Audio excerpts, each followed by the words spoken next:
Joyeux anniversaire à la République démocratique du Congo, 60 ans d'indépendance. Aujourd'hui, on va revenir sur l'histoire de ce pays béni qui est l'un des plus riches de la planète grâce à ses ressources naturelles et ses sapologues. Mais étrangement, c'est aussi l'un des pays les plus pauvres de la planète. Mais oui, ça a toujours été un gâteau géant partagé par la Belgique et les États-Unis et des entreprises comme Microsoft ou Apple. La RDC, c'est comme un plat que tu cuisines pour ta famille, mais qu'au final tes voisins mangent sans même te laisser goûter pour savoir s'il y a trop de sel.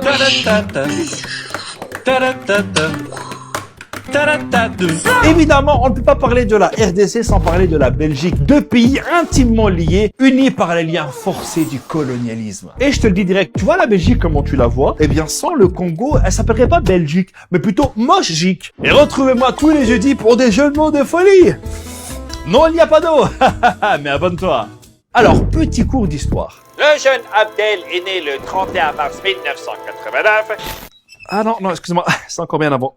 Entre 1885 et 1908, soit 2 ans avant la naissance de Michel Drucker, Léopold II, roi des Belges, était propriétaire du Congo. Le mec, il était dans le business de l'ivoire et du caoutchouc, et il a exterminé à l'époque près de la moitié de la population congolaise. C'était son petit jardin de 2,3 millions de kilomètres carrés, hein. Il avait un mi-temps comme roi, et un mi-temps comme serial killer. Mais enfin, ça va pas! De 1908 à 1960, la Belgique colonise officiellement le Congo, et il découvre des nouvelles ressources, hein, comme l'uranium présent notamment dans la région du Katanga. Et là, je vais te dire un truc qu'on t'apprend pas à l'école. Est-ce que tu savais que c'est grâce à l'uranium congolais que les États-Unis ont pu développer leur programme nucléaire? Donc c'est peut-être grâce au Congo que la Deuxième Guerre mondiale s'est arrêtée.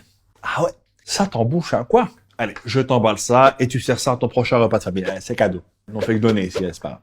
Dans les années 50, il y a eu un mouvement nationaliste, hein, notamment avec Patrice Lumumba, et je peux les comprendre. Pour te donner une idée de l'ambiance, en 1958, donc hier soir, il y avait l'exposition universelle. Et là, t'as la Belgique qui a présenté son atomium et un zoo avec des petits-enfants congolais que les gens pouvaient visiter. Voilà. Il n'y a pas un masque contaminé à lécher, là, parce que là, je te jure... En 1960, quand la Belgique décide enfin de rendre les clés du Congo, là, t'as le roi Baudouin qui rend hommage au génie Léopold II. L'indépendance du Congo constitue l'aboutissement de l'œuvre conçue par le génie du roi Léopold II. Là, t'as Lumumba qui entend ça, il prend le mic et il balance comme jamais. Combattant de l'indépendance, aujourd'hui victorieux, nous avons connu les ironies, les insultes, les coups que nous devions subir matin, midi et soir, parce que nous étions des nègres. Là, tu dis, ça y est, ils sont indépendants. Ignorance. Que nenni. Quelques jours plus tard, c'est parti en vrai. T'as eu des émeutes, t'as le Katanga qui déclare son indépendance. Comme par hasard dans l'un des endroits où il y a beaucoup de richesses. T'as des assassinats comme celui de Lumumba. Meurtre pour lequel la Belgique a attendu 40 ans pour s'excuser. T'as aussi des milices, hein, soutenues par les États-Unis et la Belgique d'un côté, et l'URSS de l'autre. Pendant 5 ans, le Congo, c'était Game of Thrones. Mais en 1965, Mobutu prend le pouvoir et change juste le nom du pays. Il l'a appelé ça Zaïre. Et pendant 32 ans de règne, il a détourné des milliards de dollars. Bon, du coup, je vais aller lécher des gants contaminés. Il y a des gants ici, là, s'il vous plaît. Et même si le mot opposition n'existait plus dans le dictionnaire, tu ne restes pas pendant 32 ans au pouvoir par hasard.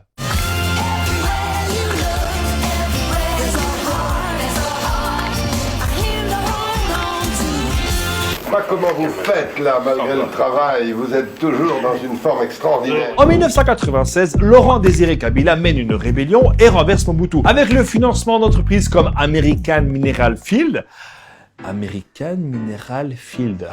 Sacré suédois. Et c'est là que commencent 2 guerres successives, hein, qui feront plus de 6 millions de morts. Et c'est surtout là que le chaos a fait un enfant qui s'appelle le pillage.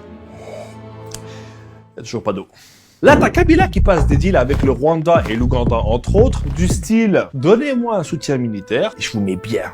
J'ai des mines là, frérot, ça vaut de l'or, mais vraiment de l'or. » Là, en 2001, t'as Kabila qui est assassiné. Décidément, il y a une espèce de Covid, hein, sur les dirigeants congolais. Là, t'as le premier ministre belge qui vient, hein, vu qu'il est un peu chez lui, qui dit en gros, vu que Kabila est mort, j'ai une idée. Si on mettait son fils, c'est juste une idée, qui va être appliquée, certes, mais c'est juste une idée.